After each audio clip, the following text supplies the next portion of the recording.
colgado en el Facebook de la iglesia, y creo que la hermana Yesenia también la compartió, lo que iniciamos acerca un cambio, la necesidad de un cambio interno. ¿Por qué empezamos con este estudio? Sí, y bueno, partes voy a coger de Mateo capítulo 5, 6 y 7, el Sermón del Monte. El Señor nos está guiando para allá. ¿Y por qué el estudio de acá? Bueno, hay un problema creciente en la iglesia, un problema creciente en toda la iglesia. Y veíamos la semana anterior que no se puede profesar una vida acorde a la voluntad de Dios si primero, según las bienaventuranzas de Mateo capítulo 5, no se es pobre en espíritu. Eso es lo que estaba explicando la semana pasada. Y Mateo del 5 al 7 es un sermón público, donde las masas estaban alrededor del Señor, que eso lo dice Mateo capítulo 5, verso 1. Viendo las multitudes, Él empezó a enseñar. Ahora, dentro de estas multitudes, de este grupo que estaban acá, obviamente también estaban los fariseos, los religiosos del tiempo, ¿sí? Y Jesús empieza a dar este sermón que de verdad es riquísimo, súper rico en lo que contiene y dice, ¿no? ¿Por qué llegamos a este punto? Porque decía que si una persona le cuesta perdonar, le cuesta amar a alguien, le cuesta hacer aquello, muy probablemente no haya nacido de nuevo. ¿Por qué? Porque el amor es de Dios, decíamos. Y el perfecto amor de Dios echa fuera todo temor. Dice 1 de Juan que de manera que el que ama es de Dios. ¿Por qué? Porque la esencia de Dios, su naturaleza es amor, una de sus características o de sus cualidades en todo caso. Entonces, una persona que se le hace difícil, conflictivo, perdonar, etcétera, o reconocer su pecado, etcétera, su situación, muy probablemente no haya nacido de nuevo. O la conclusión que también puedo estar llegando, ¿no? No nos han alimentado debidamente en la iglesia y perdimos la perspectiva de lo que es un verdadero cristiano. Puede ser también aquello, ¿no?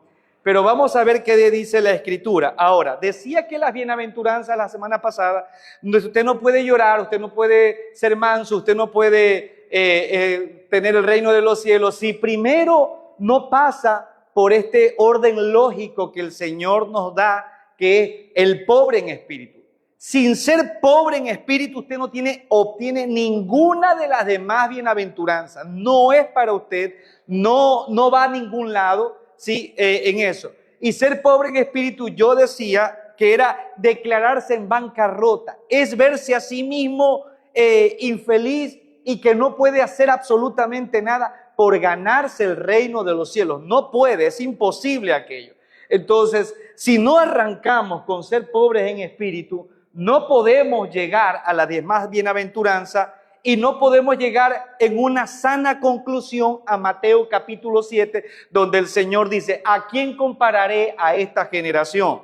Compararé, sí, a aquella persona que escucha, pero no hace la voluntad de Dios. ¿Por qué? Porque dice, porque construye su casa ¿sobre qué? Sobre la arena, y al construirla vienen vientos, vienen tempestades, pero como su fundamento no era una roca, sino que era arena, cae y es destruida. Ahora, dice la segunda comparación, ¿a quién compararé? A la persona que hace y obedece, que edifica su casa ¿sobre qué ahora? Sobre la roca. Y escuche, viene lo mismo, viene viento, viene tempestades, viene exactamente igual. A un cristiano y a un inconverso le viene lo mismo.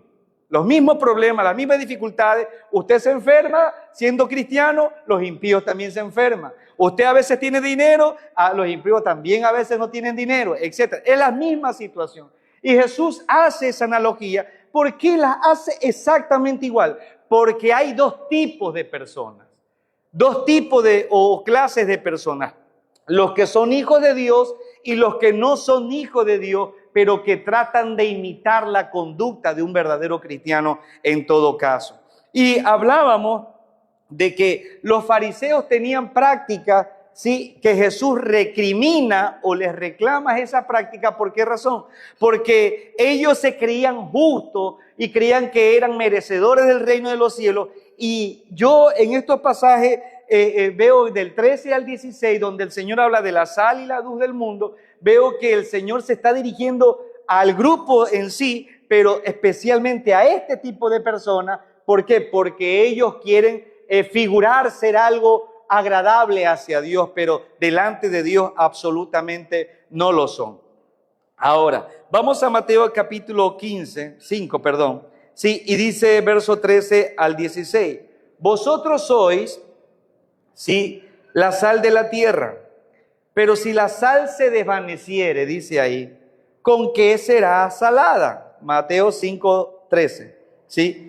No sirve más para nada, sino para ser echada afuera y pisoteada por los hombres, dice el Señor en Mateo 5.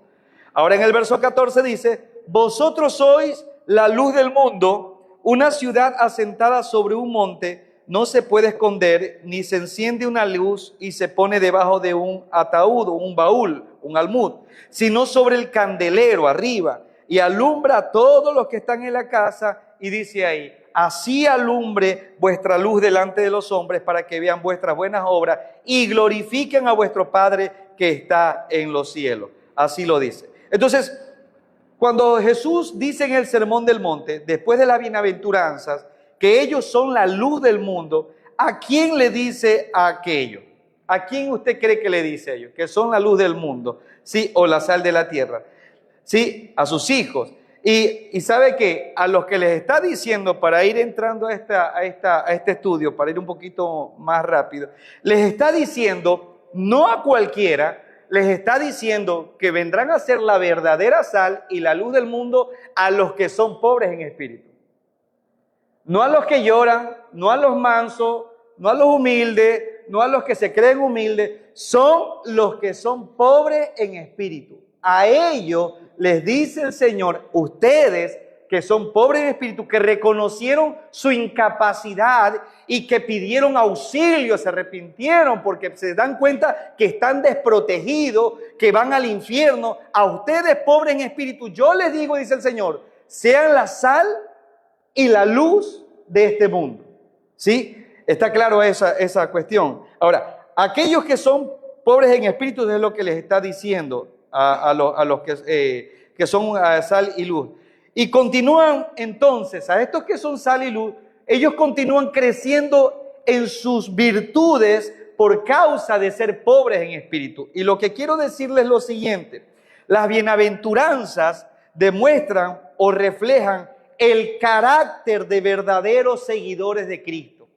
Las bienaventuranzas, sí, son el carácter del verdadero creyente en Jesucristo, iniciando siendo pobre en espíritu, sí, y terminando así te persigan e injurien diciendo toda clase de mal, tú vas a soportarlo. ¿Por qué? ¿Por qué soportaría una persona calumnia? ¿Por qué soportaría persecución? ¿Por qué se soportaría maldad? ¿Por qué soportaría todo tipo de mentiras contra él? ¿Por qué lo soportaría? Razonen rapidito, hermano. Ayúdenme.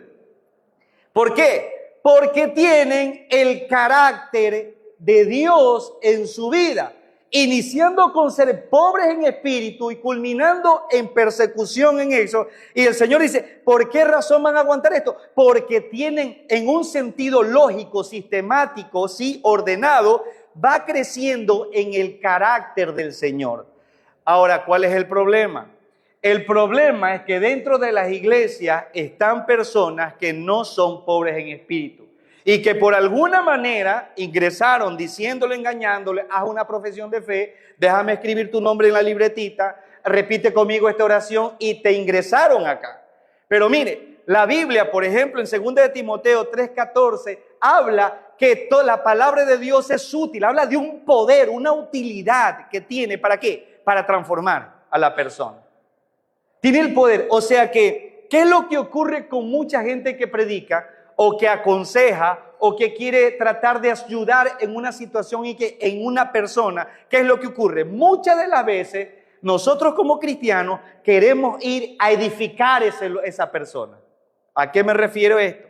Que si una persona está pasando, por ejemplo, en un matrimonio, dificultades, y llaman a un pastor y ellos no son cristianos, ¿qué es lo común que hace el pastor o el cristiano? Aconsejarlo para que se lleven perfectamente bien en el matrimonio. Pero la Biblia, bajo ningún concepto, presta consejo si primero no se arranca o no se inicia con la evangelización. Porque les decía que el problema no es tanto lo horizontal, o sea, las relaciones que hay entre el uno y el otro. El problema original o el problema verdadero de por qué no me llevo con fulano o sutano no es porque no tengo una capacidad, etcétera, pero realmente no la tiene. Es porque tengo un conflicto con Dios. Y Dios es el único capaz de resolver mi problema. Entonces, si no le hago ver a la persona que estoy con problemas con Dios, nunca, con mi relación quebrada ante Dios, nunca podré tener una buena relación con el prójimo. ¿Está entendiendo usted eso? No va a poder hacerlo. Entonces, el problema no es darle un consejito a una persona. El problema no es ir al médula del problema que el esposo la está engañando, la esposa. No es esa la solución. El problema es que decirle a la persona, si tú no te reconcilias con Dios, nunca vas a tener el carácter de estas bienaventuranzas para poder amar a tu prójimo, llorar por el quebranto que le hiciste a tu familia, ser manso y ya no ser orgulloso peleando el uno contra el otro porque yo soy mejor que tú, yo soy el macho de la casa y tú yo me voy a dejar porque yo soy feminista, etcétera. No se va a poder hacer aquello. ¿Me está comprendiendo, mi querido hermano? No se va a poder realizar aquello. Entonces, mi querido hermano, sí, las bienaventuranzas representan o presentan el carácter del Hijo de Dios, ¿sí? Representan el carácter de ser hijo de Dios, ¿sí? Y cuando ya viene al tema de ser sal y luz, está hablando que ese carácter interno, sin fuerza, sin ser forzado, sin ser de apariencia, va a reflejar una misión externa. Ese carácter interno, por la bienaventuranza, por empezando siendo pobre en espíritu, va a hacer que refleje su misión en el mundo, en el exterior, en este caso. Y es donde empieza a decir, inmediatamente, después de que Jesús describe, por ejemplo, su carácter interno de las bienaventuranzas, a su misión externa, la luz del mundo y la sal de la tierra no son, por ejemplo, títulos honoríficos sin más, sino una descripción de su función e impacto en el mundo. Impacto en el mundo. Mire, la conexión es tan fundamental que la única manera en que uno puede ser verdaderamente luz del mundo o sal de la tierra es viviendo el carácter que describe las bienaventuranzas de Mateo capítulo 5. Es viviendo aquello. Sí, ahora, esto no es un mandato para hacer luz de una manera forzada. No, no es un mandato que te dicen, yo quiero que tú seas sal y luz del mundo. No es una orden. Jesús está describiendo que por causa de este carácter, de manera automática, esta persona va a ser luz del mundo. No es una orden. ¿Sí está entendiéndome? Sí me estoy explicando porque créame que quiero que usted me entienda. El resultado del carácter, exactamente. Gracias, Evelyn, la sierva del siervo, Dios bendito. El resultado del carácter de las bienaventuranzas, empezando con pobre en espíritu. El primer paso, evangelismo. Si usted, mi querido hermano, ingresó a la iglesia, ¿sí? Y aprendió el vocabulario de aleluya, de gloria a Dios, a orar, a rezar, pero nunca le dijeron que tiene que arrepentirse, que nunca le dijeron que usted puede ser salvo, que nunca le dijeron que usted puede entrar al cielo. Si no le dijeron lo esencial, usted probablemente esté participando de un carácter hipócrita tal cual como los fariseos. Porque ellos parecían, pero no eran. Ellos simulaban, pero internamente estaban huecos. Y ese es el problema de las iglesias. Si usted ve, nuevamente ve, 2 Timoteo 3, usted va a observar que Pablo, de una manera lógica, centrada, inalterable el orden, empieza con el evangelismo. Primero le dice a esta persona, la palabra es útil, ¿sí? Y después empieza a decir, ahora sí edifica. Una vez que arrancamos con el evangelismo, podemos edificar. Pero ¿cuál es el común denominador, sí, de todas las iglesias? Los hermanos quieren edificar. Si estás en problema, ven a Cristo, que Cristo te va a levantar. Sí, va a aprender conducta como los fariseos e hipócritas, ¿verdad que sí? Pero tarde que temprano va a ocurrir lo que dijo Jesús en Mateo 7. ¿Qué es lo que dice en Mateo 7? Que por edificar sobre la arena, en el día del juicio, tu casa va a ser derrumbada. Dígame, mi hermano. Una pregunta, cuando decimos evangelismo, el verdadero evangelismo es presentarle al que estamos analizando el acto del pecado que tiene. Todo mundo es pecador y gracias a Dios lo hemos venido viendo en Timoteo. Todo mundo está en pecado, todo mundo está bajo el juicio de Dios, nadie es salvo. Claro, demostrarle a la persona que si yo resuelvo su problema matrimonial, en realidad sí es bueno para la sociedad, va a bendecir a sus niños, pero al final de su vida no va a servirle de nada. Y el tema, que si no hay una transformación y una regeneración interna, no va a producir verdaderamente el fruto deseado por Dios. ¿Sí está comprendiendo? Entonces, por esa causa, por esa razón, necesitamos predicarle desde que la persona es pecadora, que se arrepienta, porque sin el poder sobrenatural de Dios, nunca va a poder amar de verdad a la persona que es su prójimo. En un evangelismo para los no creyentes, se puede comenzar con Juan 3:16. ¿Sí? ¿Sí? ¿Sí? Se puede comenzar. Claro, pero se me está desviando del tema, hermano. Enfóquese un poquito en el acá. Después hablamos cómo evangelizar. Pero el punto que quiero decirles, mi querido hermano, usted y yo hemos pecado en esto. Vienen a pedir consejería y quiere que uno le dé el consejo para su situación, que es alcoholismo o problema marital, etcétera. Todos apuntamos, es que usted tiene que perdonarlo. Es que si falló, perdónele. Pero es que usted doblegue, pero no arrancamos de la raíz del problema. La raíz del problema verdaderamente es que tú estás enemistado con Dios. Y como tu naturaleza es mala, es de pecado, tú no vas a poder dar o brindar lo que tú no tienes. No puedes ser bueno con tu prójimo, con tu esposo, con tus hijos, porque tu naturaleza es, dijo Jesús, mala. ¿Está entendiendo?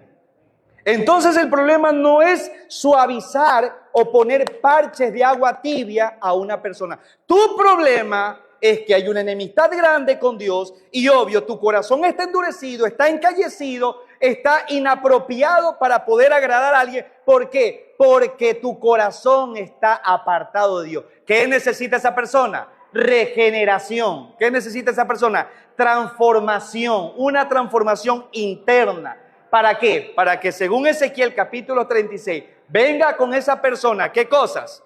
El Espíritu de Dios, un nuevo corazón, ¿sí? Con las leyes de Dios que Ezequiel 36 lo manifiesta, con las leyes de Dios, con el amor de Dios, la facultad de Dios que le dará a esa persona, ¿para qué? Para llevarse ahora sí bien con las demás personas. Y recuerde, toda fachada o todo intento de hacerlo por tu propia fuerza, siempre va a caer. Cuando Adán y Eva pecan, ellos se fueron a cubrir ¿con qué cosas? Hoja de higuera. ¿Por qué Dios cambió ese material y los vistió con túnicas de piel? ¿Por qué? Porque la hoja de higuera se secaba en pocos días y volvía a caer. ¿Qué necesitaban? Una transformación interna. Y ahí está simbólicamente la muerte de Jesucristo, en la muerte de ese animalito, el inocente pagando por el culpable. ¿Por qué? Porque solamente eso garantiza una regeneración verdadera. Entonces, Voy a preguntarle continuamente, ¿me está entendiendo? Si no me entiende, dígame, no le entiendo y yo veré la manera de poder explicarle. Entonces, no es un mandato, sí, ser luz ni sal. No es un mandato, por si acaso. Ese es un resultado, una cualidad por ser bienaventurado, pobre en espíritu y las cualidades que se fueron desarrolladas por el poder de Dios, ¿sí? Entonces, Jesús le dice, ustedes que son pobres en espíritu, mansos, pacificadores y que buscan la justicia, son la sal y la luz del mundo. Su manera de vivir es lo que hará una diferencia y reflejará la gloria de Dios en un mundo que lo necesita. Y es ahí donde usted puede ir evaluando, ¿por qué el hermano siempre falla en esta situación? ¿Por qué ese matrimonio que son cristianos siempre están en berrinche y problema? Hermano, uno de los dos o los dos no han nacido de nuevo. Así de sencillo. Y no puede amar a su prójimo porque no hay amor. No ha nacido de nuevo según las Escrituras. Entonces, su manera de vivir es lo que hará una diferencia y reflejará la gloria de Dios en un mundo que lo necesita. Ahora, no serán jamás ni la sal ni la luz si primero, vuelvo a repetirle, no son pobres en espíritu. Porque sin esto de ser pobres en espíritu, solo se convertirán, ya en conclusión de este punto, en fariseos e hipócritas. Y ese era el problema de los fariseos. Y Jesús le da muchos ay a los fariseos e hipócritas. Ay de ustedes aquí, ay de ustedes acá. Pero Jesús dice algo en Mateo 5:20 muy importante.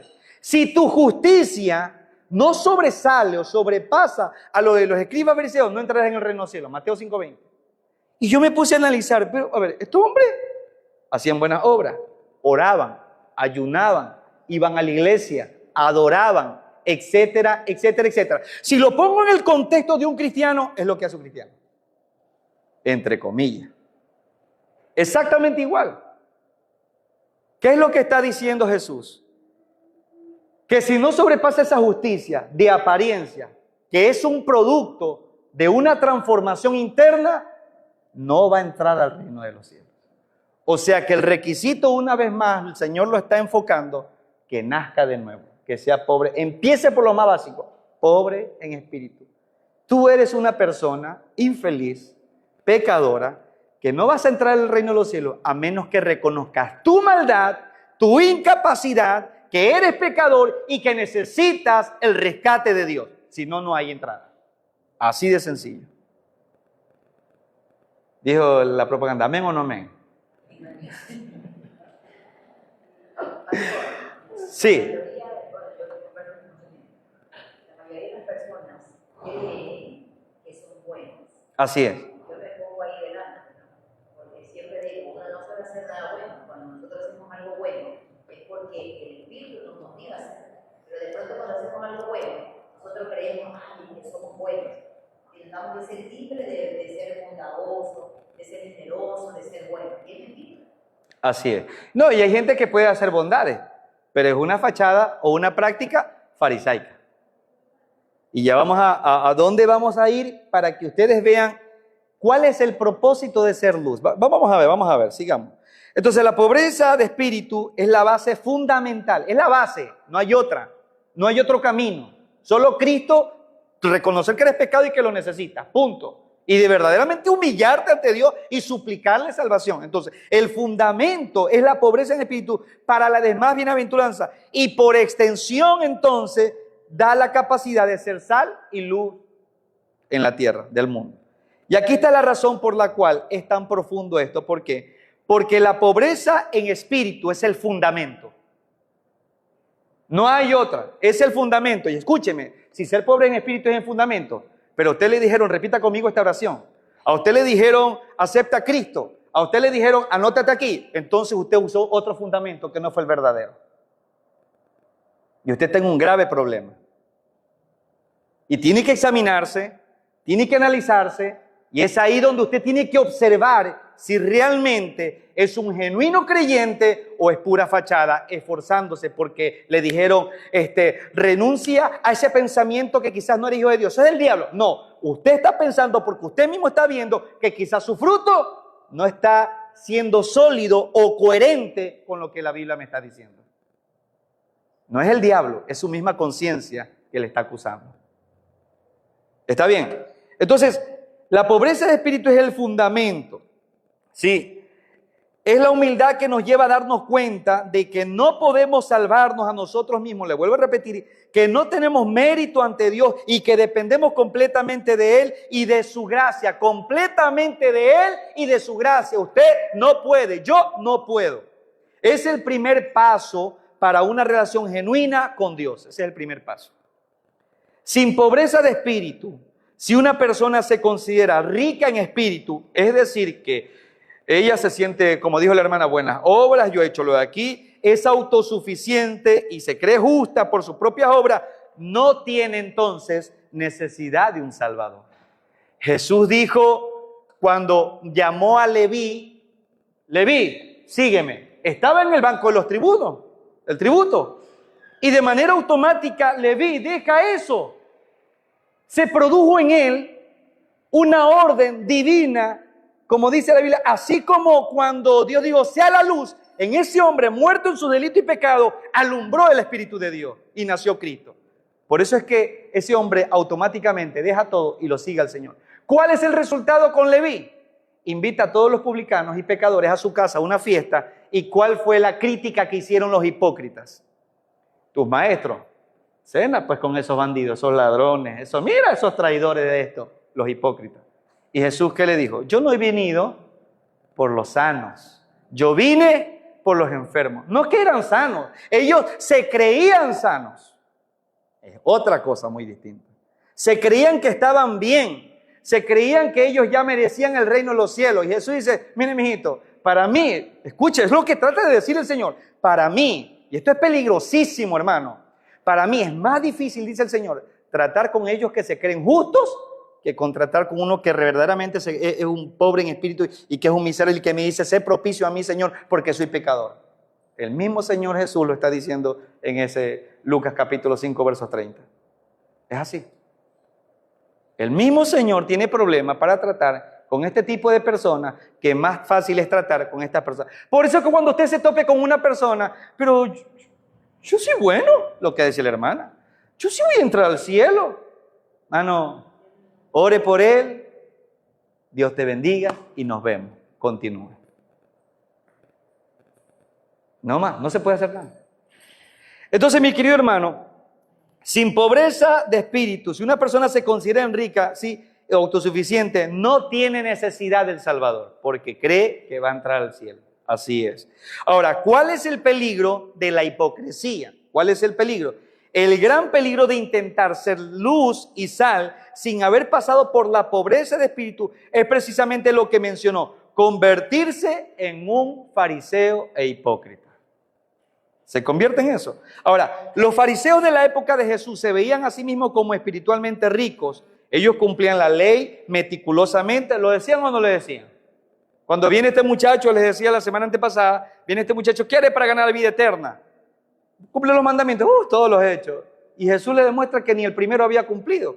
Pero ellos ya se creían autosuficientes. Ellos se creían justos delante de Dios. O sea, la mentalidad de un hipócrita, de un fariseo, es que él cree que va a tener amplia entrada al reino de los cielos.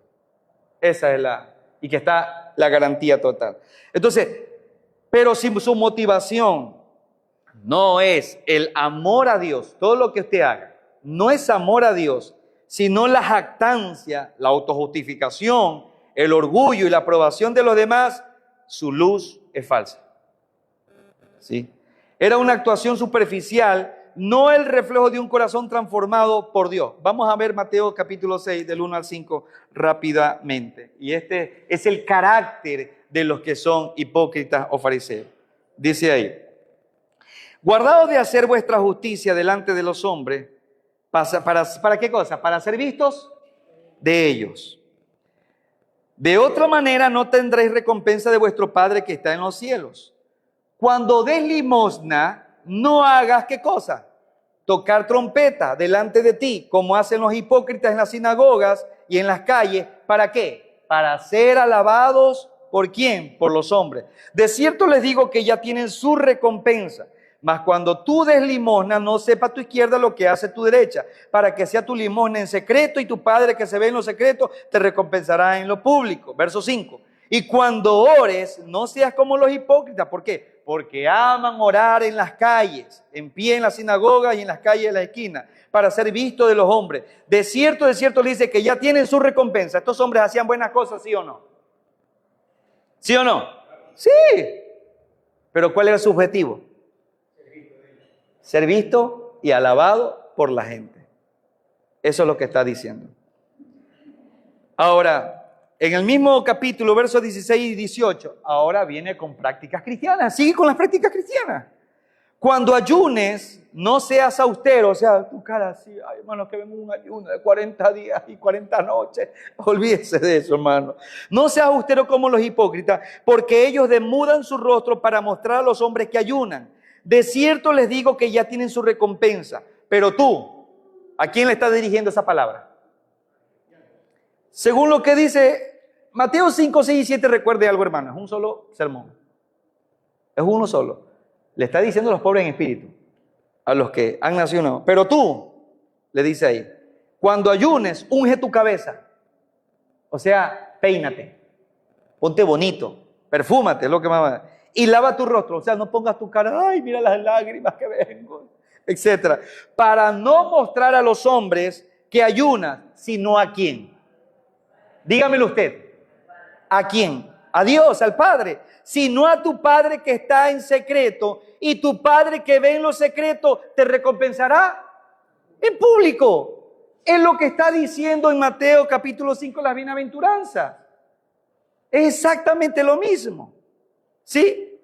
Mansedumbre, llorar, etcétera, porque es a Dios que ocurre todo eso. Hay un contraste bastante claro en cuanto a esa práctica ahí. Ahora, la secuencia de Jesús en el orden del sermón del monte, para poder recapitular si no le expliqué bien, primero que nada, en las bienaventuranzas refleja el carácter de Cristo. Comienza con pobre en espíritu y avanza hacia las otras virtudes que se derivan de la humildad, de ser pobre en espíritu. Llorar el pecado, ser manso, tener hambre de justicia, ser misericordioso, etcétera, etcétera, emanan de ser pobres en espíritu. Se habla del carácter del cristiano. Pero en cambio, ser sal y luz emana de la misión. Por causa del carácter, esa persona tiene clara que tiene una misión.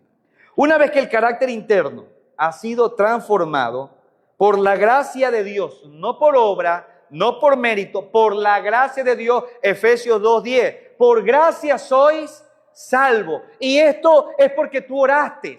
Esto es porque repetiste esta oración. No, y esto no es de ustedes. Es de Dios. No es que tú hiciste algo. Tú no hiciste nada. Yo no hice absolutamente nada. Pero yo vine llorando. Dios te trajo esa situación. Dios te hizo ver que eres pecador. Dios te hizo ver que eres necesitado. Y viniste porque Él te llamó. ¿Entiendes? Confrontó su eso. Entonces, una vez que el carácter interno ha sido transformado por la gracia de Dios, repito, el impacto externo es una consecuencia natural, no forzada. No te va a ser difícil llevarte bien con el que te odia. No te va a ser difícil amar a tu enemigo. No te va a ser difícil bendecir al que te maldice. No te va a ser difícil a procurar el bien o darle un plato de comida a aquella persona que te hizo daño. No te va a ser difícil. ¿Por qué? Porque como resultado de esa nueva naturaleza va a producir una evidencia externa. ¿Está comprendiendo? Entonces ese es el impacto natural que va a haber, ¿sí? Por consecuencia. La sal y la luz no son algo que uno produce. Usted no puede producir nada por su propio esfuerzo, sino que son lo que una persona se convierte después de haber sido transformado. Se convierte sí o sí. No puede ocultarlo.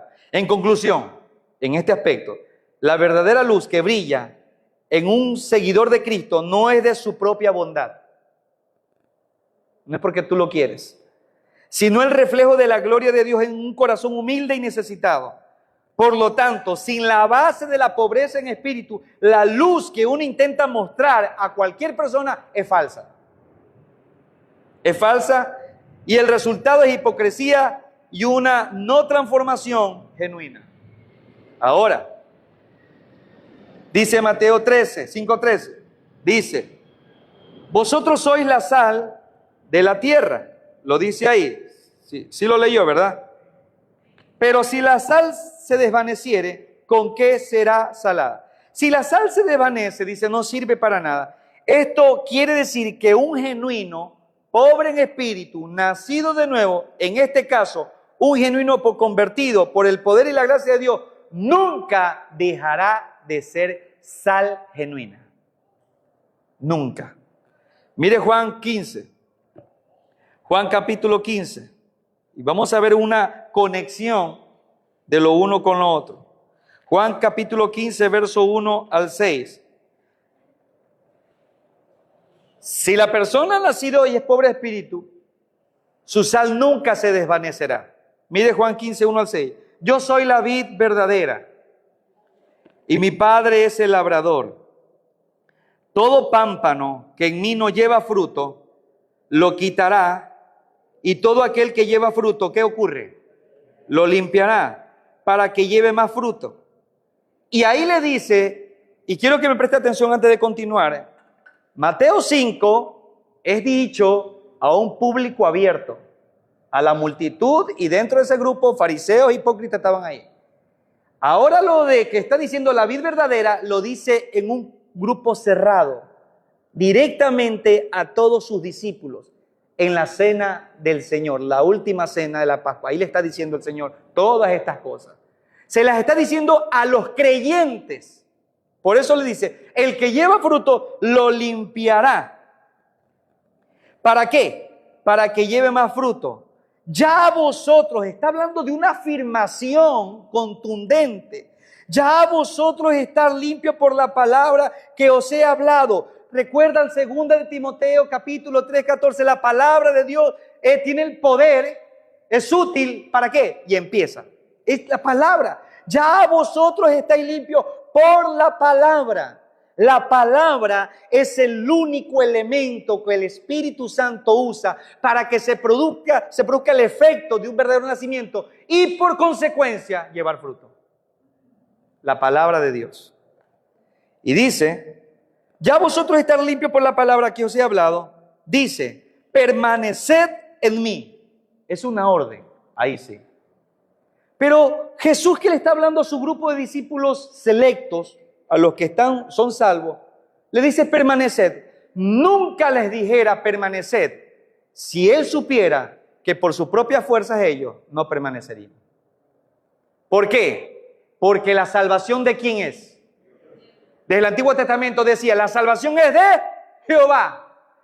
La iniciación, la santificación y la glorificación, ¿a quién le pertenecen? Todo ese proceso, el que Él te separe, el que Él te santifique en este proceso hasta que vivas 150 años, si tú quieres, te va a santificar y luego de esto te glorificará, te llevará. Hay una seguridad de que te lleva al cielo, porque el proceso de la salvación solamente le pertenece a Dios. Él dice, permaneced porque yo produzco esa permanencia en vosotros. Es lo que está diciendo. No es porque tú ayunas más que Gille Ávila.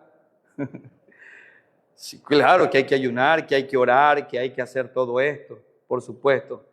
Pero Dios produce en vosotros el querer como el hacer. ¿Para qué? Dice 1 Corintios.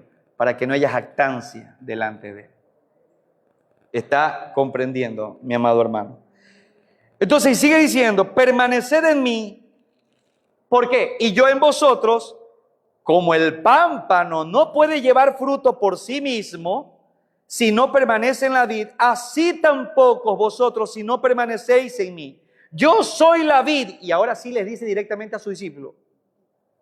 Yo soy la vid, vosotros, los que me están escuchando, a los 11, sí, los pámpanos. El que permanece en mí y yo en él, este lleva mucho fruto, porque separado de mí nada podéis hacer. El que en mí no permanece, será echado fuera como pámpano y se secará, y los recogen y los echan en el fuego y arden. Ahora, si está hablando de que no llevan fruto y es echado al infierno, si se supone que la salvación no se pierde, ¿de quién está hablando? De los que quieren practicar o simular que llevan fruto. ¿Está entendiendo? Ahora, Jesús habla del sarmiento, de la vid, que no da fruto y es cortado, aunque esta metáfora, porque es una metáfora, puede referirse a alguien que nunca fue genuino, muchos la interpretan como una advertencia a los creyentes para que se mantengan productivos. Eso es lo que tratan de hacer ver algunos. Pero mire, Hebreos 6, del 7 al 8 dice lo siguiente: porque la tierra que bebe la lluvia recibe la bendición de Dios, pero que produce espino y abrojo es reprobada, y está próxima a ser maldecida, y su fin es el ser quemada. Esto advierte el peligro de la esterilidad espiritual. Ahora, quiero decirle lo siguiente: cuando usted ve Hebreos capítulo 6, que quiero que me acompañe, quiero aclararle ese pasaje, porque de pronto dice, es que ahí está diciendo, hermano, ahí está diciendo. Vamos a ver el contexto, esté tranquilo. 6, verso 3, 4. Mire lo que dice: es imposible que los que una vez fueron iluminados y gustaron del don celestial y fueron hechos partícipes del Espíritu Santo, y asimismo gustaron de la buena palabra de Dios y los poderes del siglo venidero, y recayeron, sean otra vez renovados para arrepentimiento, crucificando de nuevo para sí mismo al Hijo de Dios y exponiéndole a vituperio. Muchos han usado este pasaje para decir lo siguiente: ¿se da cuenta, hermano, que se puede perder? ¿Se da cuenta, mi querido hermano, que puede retroceder? Lo que el autor de Hebreos está diciendo, que estas personas fueron iluminadas, ¿por qué? Porque la palabra de Dios fue compartida y vieron fruto por causa del Espíritu Santo. No es que el Espíritu Santo vino sobre ellos, vieron transformaciones, regeneraciones, vieron milagros, etcétera, etcétera, sí, y gustaron del don celestial. No es que ellos eran salvos, sino que gustaron al ver el testimonio de muchos que sí son cristianos. Al ver eso, estas personas fueron iluminadas, sí, y de los poderes del siglo venidero, y recaen, o sea, pero no quiero saber nada, estoy bien el evangelio. No pueden vuelta a crucificar, es lo que dice ahí. Dice, y recayeron, verso 6, sean otra vez renovados para arrepentimiento, crucificando de nuevo para sí mismo al Hijo de Dios y exponiéndolo a vituperio. Y ahí es donde lo estábamos leyendo. Porque la tierra que bebe la lluvia, que muchas veces cae sobre ella y produce hierba provechosa a aquellos por las cuales es labrada, recibe bendición de Dios. Pero los que produce espino y abrojo es reprobada, está próxima a ser maldecida y su fin es el ser quemado. O sea, estas personas que desgustan del poder celestial, al escuchar la palabra de Dios, al ver la transformación en una persona, al ver que Dios hizo un milagro en otra persona, y a pesar de eso resiste la evidencia de que Dios es veraz, para esa persona no hay más arrepentimiento. No puede. O sea, ya no le va a ser mostrado más para que pueda buscar del Señor. Eso es lo que está tratando de decir el Señor. Y mire Hebreos capítulo 10, para complementar el concepto de lo que les estoy diciendo. Verso 26. Dice ahí, porque si pecaremos voluntariamente, después de haber recibido el conocimiento de la verdad, ya no queda más sacrificio por los pecados, sino una horrenda expectación de juicio y de ardor de fuego que ha de devorar a los adversarios. La pregunta es, los fariseos hipócritas, ¿vieron y escucharon, sí o no, la señal y las palabras del Señor Jesucristo? ¿Y qué es lo que dice el Señor de ellos? No vas a tener fruto, vas a ser echado al fuego.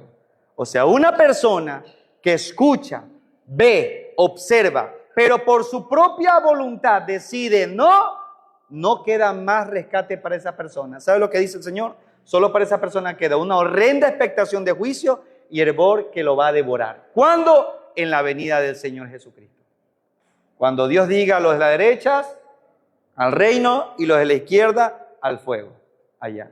Fueron iluminados, practican, cantan, están aquí, Vienen simpatizantes, pero nunca le entregan el corazón al Señor. Es el caso de Judas. Judas sacó demonios, echó fuera demonios, fue el tesorero de la iglesia, él predicó, etcétera, pero nunca le entregó el corazón al Señor.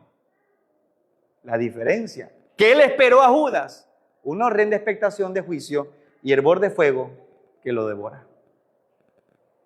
Pero no es porque Judas era salvo o perdió la salvación. ¿Qué dice Jesús? Él siempre estuvo incluso profetizado que era hijo de perdición. Nunca entró, nunca estuvo, nunca fue. Estos estuvieron con nosotros, dice Juan, pero no eran de nosotros. ¿Por qué? Porque una característica de saber que es de nosotros es la permanencia en el Señor.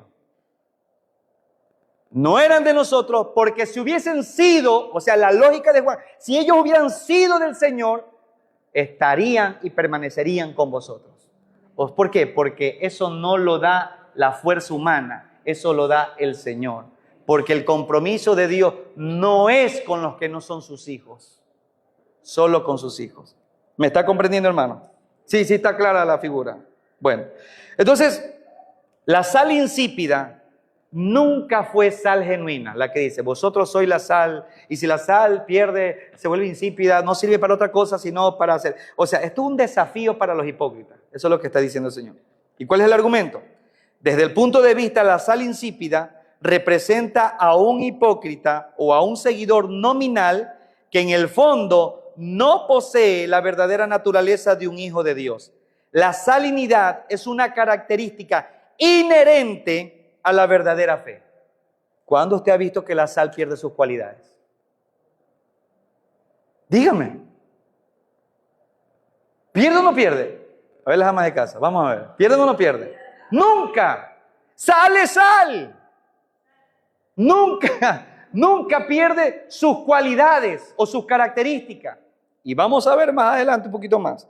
La salinidad es una característica inherente a la verdadera fe. Si se pierde es porque nunca fue sal, nunca estuvo allí. ¿Está entendiendo lo que le dice el Señor? Por eso es que el Señor a propósito primero pone sal y luego voy a la luz. Porque quiero comparar, vamos a decir el Señor. Vamos a hacer un contraste en lo que dice el Señor. Mire lo que sigue diciendo. Esta perspectiva, en lo que le estaba diciendo, 1 Juan 2:19 lo respalda. Salieron de nosotros, pero no eran de nosotros, porque si hubiesen sido de nosotros, habrían permanecido con nosotros. Mire el juego de palabras. Si hubieran sido de nosotros, sí, si estuvieran con nosotros y hubieran permanecido con nosotros, pero salieron ¿para qué? 1 Juan 2:19, léalo. ¿Salieron para qué? ¿Cuál es el propósito de que se van al mundo? Porque la gente dice, ve, perdió la salvación, ve el hermanito, ay hermano, vuelve a la iglesia. Nunca fue hermano, ¿quién le dijo que fue cristiano? Está apartado. No existe apartado. La sal no pierde su característica, su cualidad. No pierde nunca esas cualidades porque sal es sal. ¿Entiende? Y dice, pero salieron de nosotros para que se manifestase que no todos son de nosotros. Entonces este versículo sugiere que aquellos que abandonan la fe nunca fueron verdaderos creyentes. Nunca nacieron de nuevo. ¿Está claro o no? ¿Está clarito, hermano? Juan 10:28-29. Hablando de Jesús que es el buen pastor. Y él dice, yo les doy vida eterna. Y no perecerán, ¿cuándo? ¿Van a perecer de aquí en 30 años? No perecerán, ¿qué cosa? Jamás. Y otra garantía que el Señor da. Juan 10:28-29. Dice, ni nadie, escuche, un verdadero, genuino hijo de Dios, nacido de nuevo, que es pobre en espíritu, que es una verdadera sal, una verdadera luz, le dice lo siguiente, ni nadie los arrebatará, ¿qué cosa? Jamás de mi mano. Nadie nunca los arrebatará de mi mano. Y usted le ora al Señor, yo me agarro de ti, Señor. ¿Y qué fuerza tú tienes para agarrarte del Señor? Es Él el que te tiene en tu mano, porque si fuera por ti te soltarás hace rato. Sí me está entendiendo, me estoy dando a explicar bien, hermano. Nadie puede arrebatar de la mano del Padre, además dijo Jesús. Si Jesús es poderoso y es Dios, Jesús dice, ¿y quieres ver algo más? De mi Padre tampoco podrán arrancarla. Jamás. ¿Entiende? Estos versículos refuerzan la idea de que la salvación es segura para aquellos que son genuinamente de Cristo. ¿Está viendo?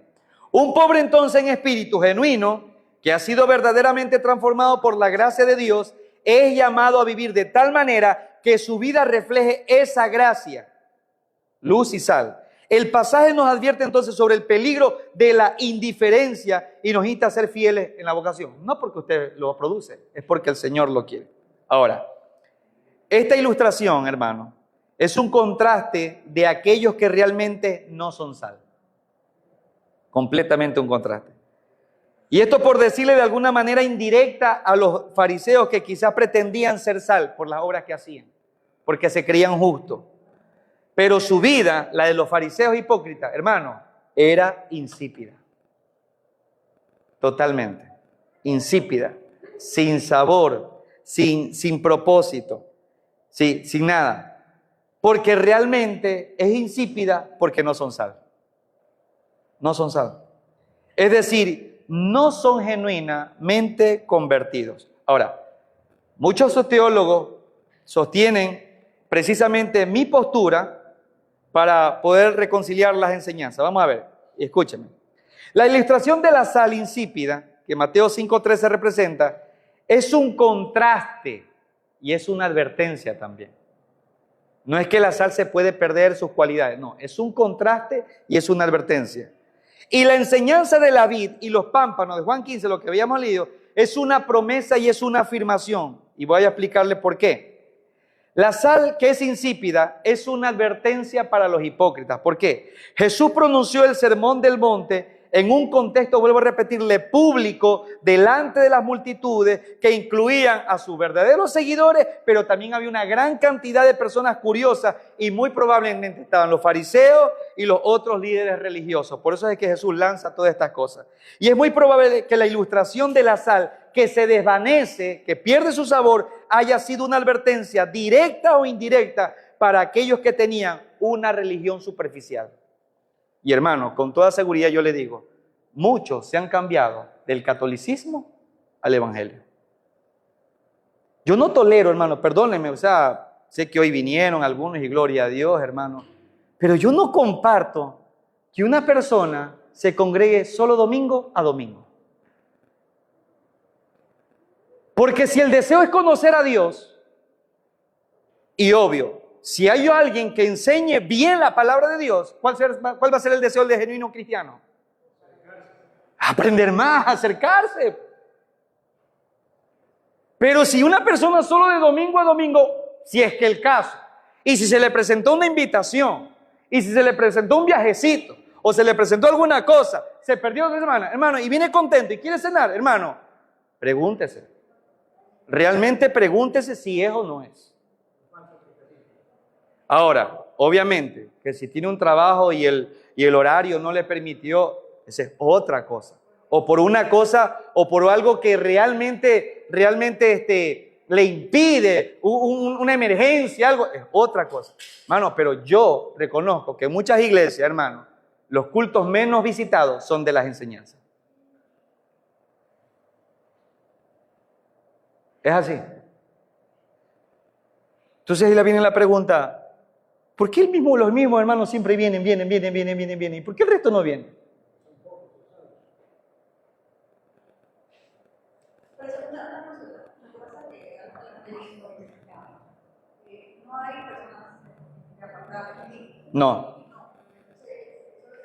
No.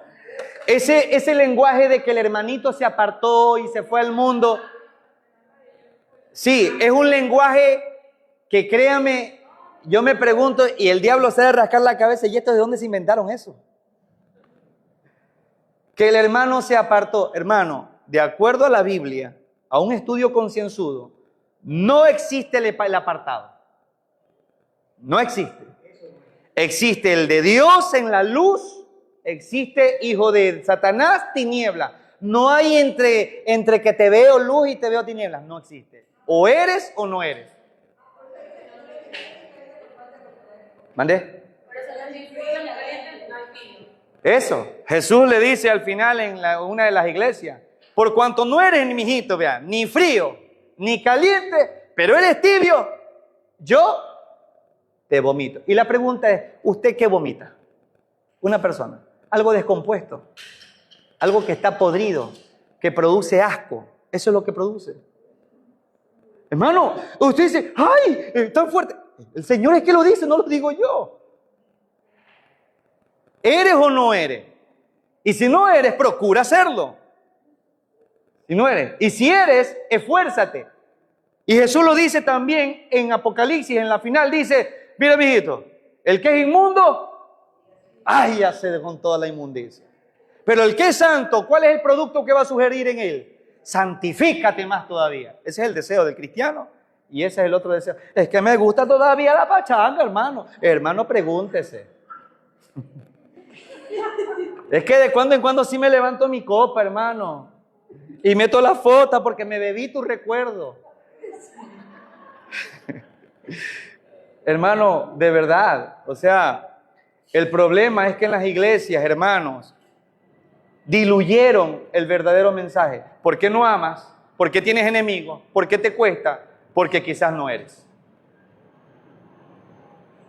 Porque la naturaleza del Señor es amor. O sea, no tengo donde más controversia. No, me rompo la cabeza. No lo logro,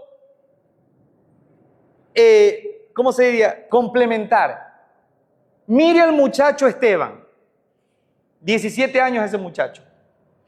Lo apedrean y se arrodilla y dice, Señor, maldice a estos desgraciados, que todos se vayan al infierno. Así dice, perdón la palabra desgraciado. No, perdónalo, Señor. ¿Por qué? Porque no saben lo que hacen. ¿Cuántas veces fue latigueado Pablo, apedreado, etcétera? ¿Por qué no podía odiar?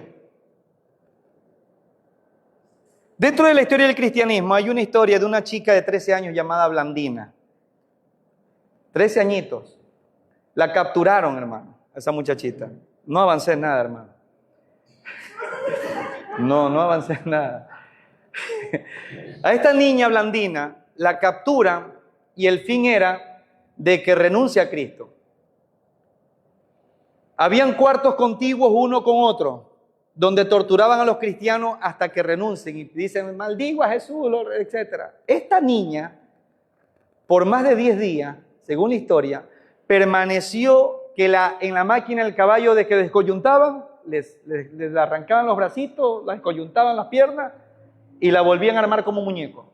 Y ella escuchaba, dice la historia, que en los cuartos contiguos decían, sí, ya, perdona, ya sí, odio a Jesús, no, ya no quiero saber nada de él.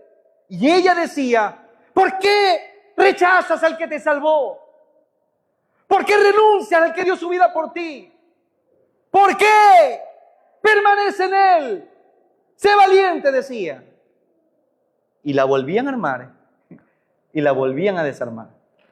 Duró así como unos 10, 15 días más o menos hasta que murió.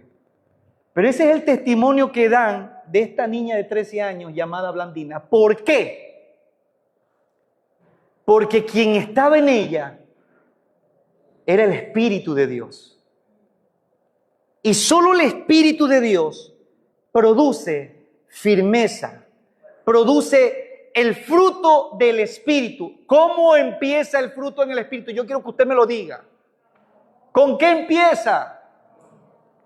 ¿Y con qué contrasta Pablo en 1 Corintios 13?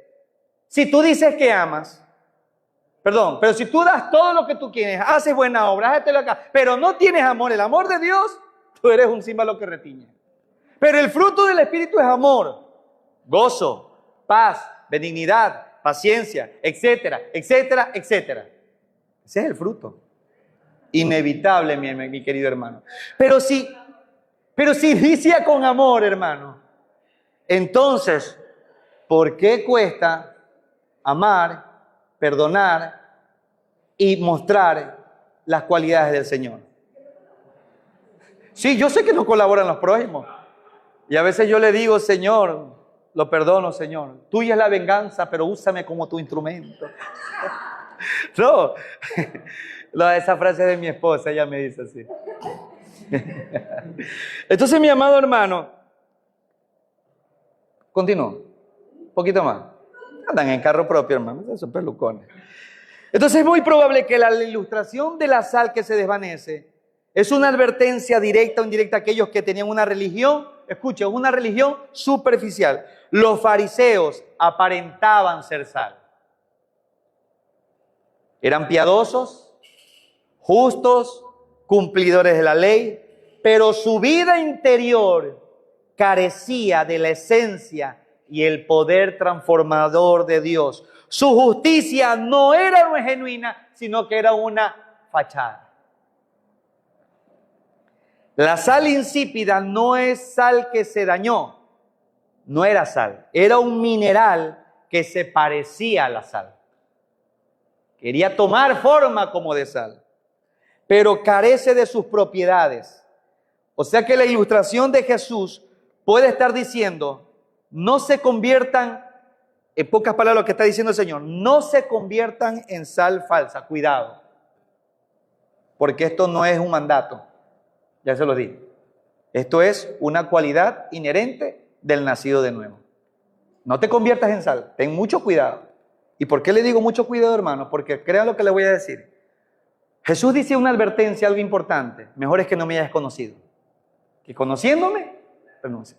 El castigo de lo que está diciendo ahí el Señor es semejante a lo que dice Hebreos capítulo 10, que a esa persona que escuchó del Evangelio, caminó con el Evangelio, vino a la iglesia, ayunó, oró, etcétera, pero dijo, no, todavía no, y murió, esa persona le queda un juicio que es más grave o superior a la persona que nunca escuchó de Cristo y que va al infierno.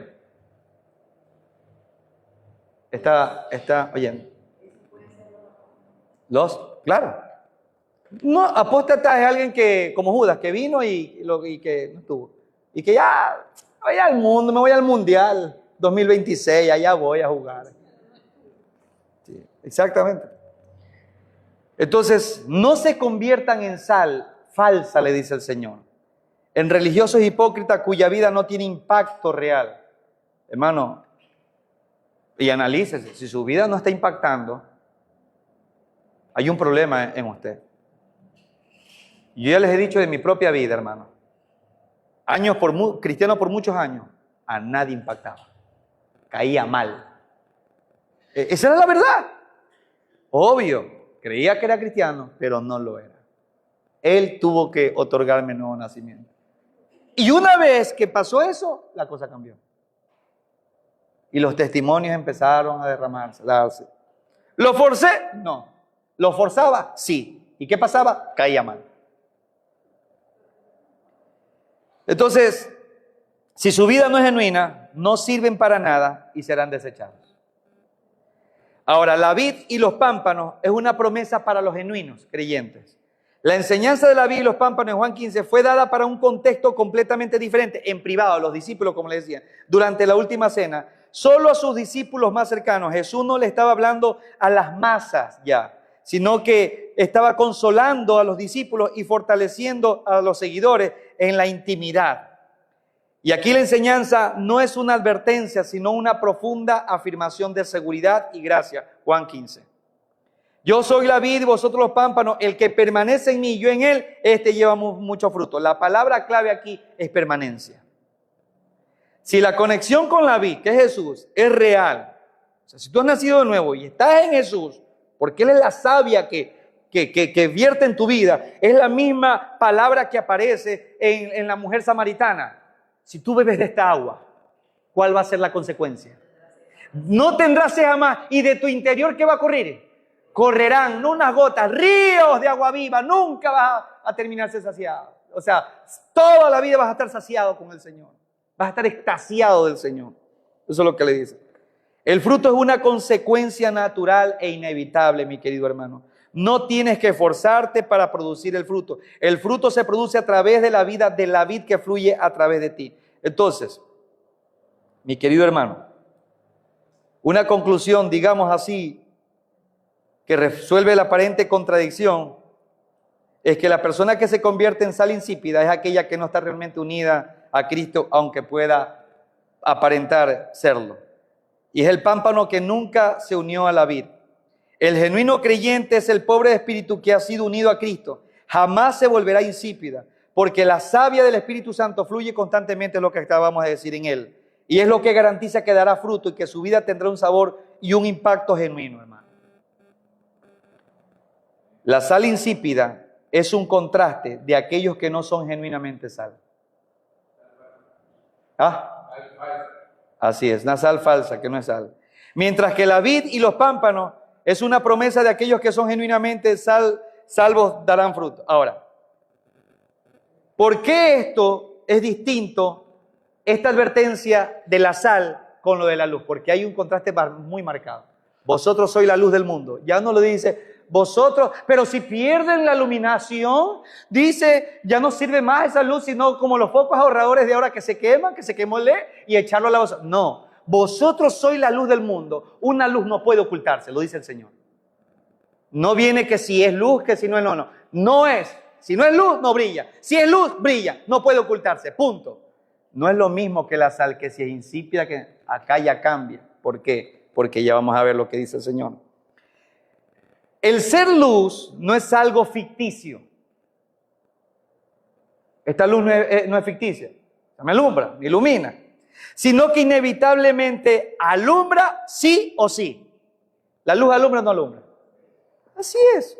Aquí esta luz me da a entender que sí, que alumbra, que estas personas entonces sí entraron por ser luz, que iluminan, sí entraron, sí, por la primera bienaventuranza, que son pobres en espíritu.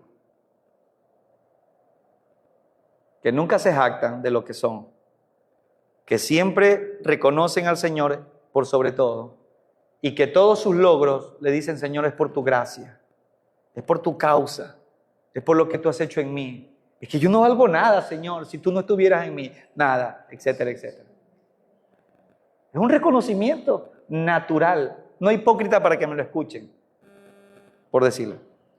Y aquí está entonces el porqué. La metáfora de la luz parece ser una afirmación más absoluta e inevitable de la realidad de la conversión. Es más contundente. La luz por naturaleza se distingue de la oscuridad. ¿Sí o no? ¿Es o no es verdad? Es que esa luz me parece que está como que oscura. ¿Cuándo te he escuchado ese comentario? ¿Usted ha escuchado alguna vez ese comentario? No, parece tonto, pero ¿ha escuchado ese comentario? ¿Ah?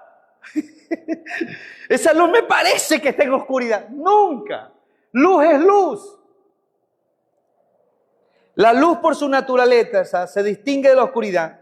No existe una luz, escuche, insípida, ¿sí? O una luz que no brille. La luz es, por definición, algo que se ve y que ilumina. Así está a lo lejos. Se va a ver esa luz. ¿A cuántos millones de kilómetros estamos de las estrellas? Miles de kilómetros. ¿Logra verlas o no?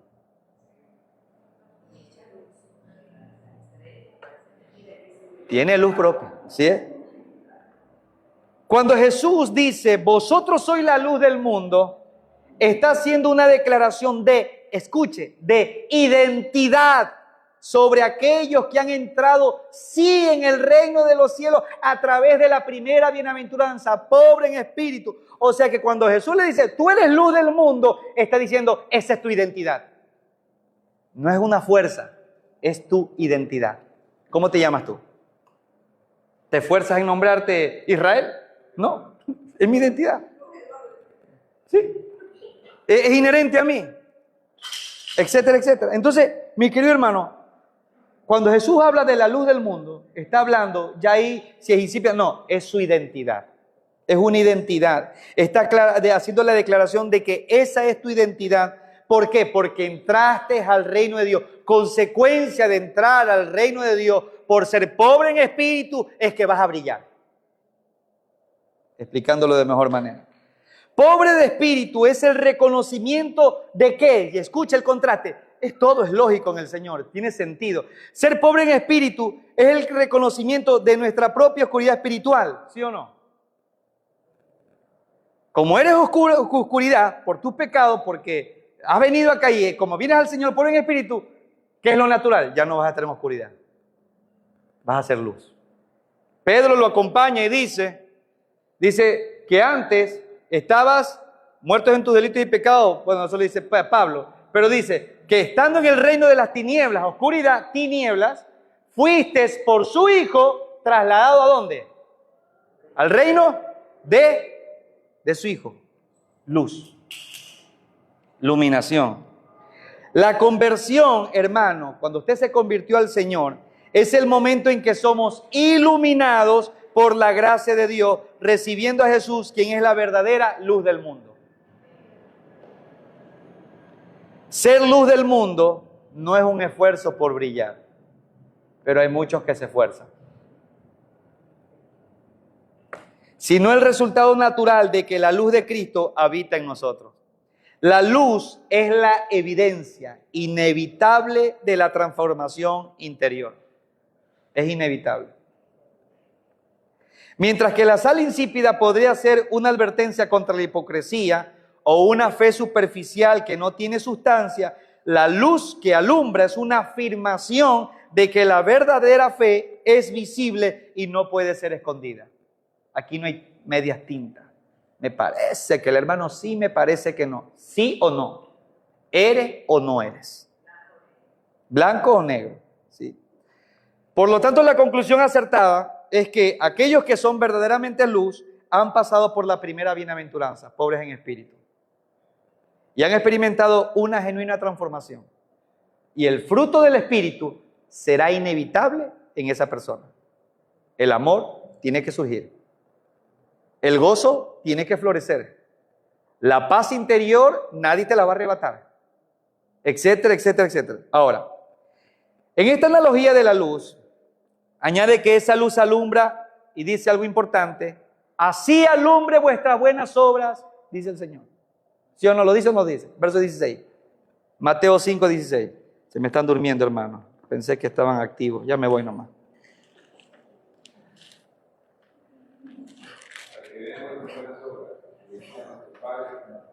Ahí está. Eso es lo que dice ahí el Señor. Para que vean vuestras buenas obras y glorifiquen. ¿A qué? Se me perdió, hermano. Es que estoy en Marco, hermano. Exacto. Así alumbre vuestra luz, dice el Señor, verso 16, delante de los hombres. ¿Para qué? Ahí está el propósito. Ahí está el propósito. Para que vean vuestras buenas obras y glorifican a vuestro Padre que está en los cielos, como lo dijo el hermano Eduardo. Ok. Ahora, a la analogía de la luz añade que esa luz alumbra en buenas obras y estas glorifican a vuestro Padre celestial. Y aquí está garantizando que estos sí son hijos de Dios en el sentido de una transformación genuina por la regeneración. ¿Por qué? Con esto se da en el clavo, para terminar, con la última observación. ¿Por qué razón? La adición de la frase, para que vuestras buenas obras sí alumbren y glorifiquen a vuestro Padre que está en los cielos, es la pieza, hermano, final que confirma, escuche, el carácter genuino de toda persona que entró siendo pobre en espíritu, que sufrió la regeneración, la transformación interna de la persona que es luz en el mundo. ¿Por qué? Por la motivación de las obras, para empezar. Las buenas obras de un verdadero hijo de Dios no son para su propio crédito y no ser visto por los hombres, nunca. Lo que menos quiere es atención a sí mismo. Ustedes analicen la vida de Juan el Bautista. Cuando vinieron a preguntarle, ¿eres tú el Cristo? ¿Qué dijo? Sí, yo soy, adórenme todos. No soy, el que viene no soy ni digno. Cuando viene Cristo, Él es el Cordero de Dios. Y después sus discípulos le dicen, oye, el que estaba contigo está bautizando. Yo te dije que yo no era el Cristo. Yo te dije que eres el Cristo. Yo tengo que menguar. Ese es el producto de un genuino creyente.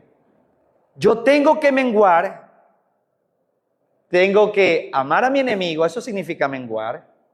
Tengo que perdonar al que me hizo daño, eso es menguar. Tengo que darle al que no tiene, que me maldijo, porque eso es menguar. Yo tengo que menguar para que Cristo descrezca, se desarrolle en mi vida.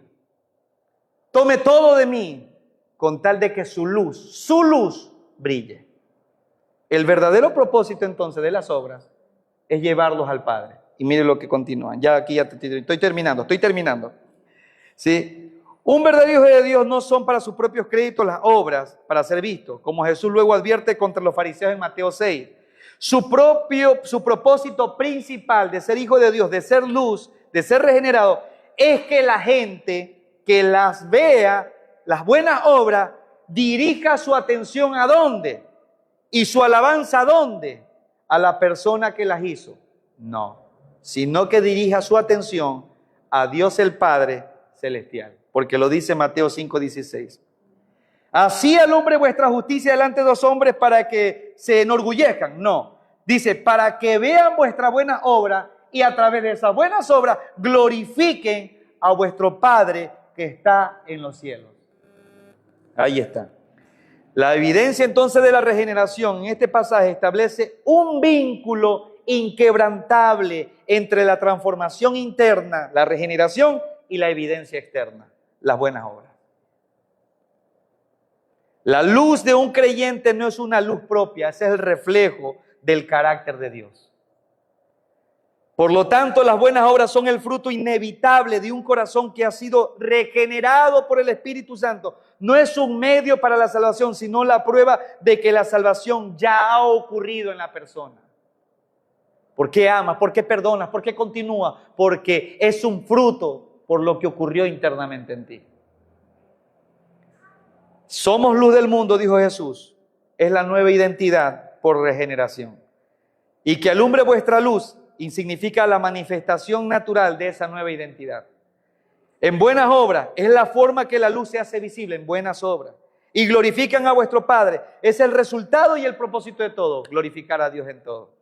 Mi querido hermano, entonces esta secuencia que el verdadero Hijo de Dios, que ha pasado por la humildad, por ser pobre en espíritu, sí, es inevitablemente ser luz que brilla a través de las obras que harán que glorifiquen a Dios. Entonces, mi querido hermano, si usted vuelve a repetirle lo que iniciamos, si a usted le cuesta hacer las cosas que el Señor continuamente lo dicen, si en usted no hay amor, si a usted le cuesta perdonar, si a usted le cuesta hacer algo por su prójimo que le hizo daño, hermano, analícese, examínese si realmente usted es de Dios y están en Dios, y quizás usted está aquí y no ocurrió esa regeneración. Hermano, reconozca que usted es pecador.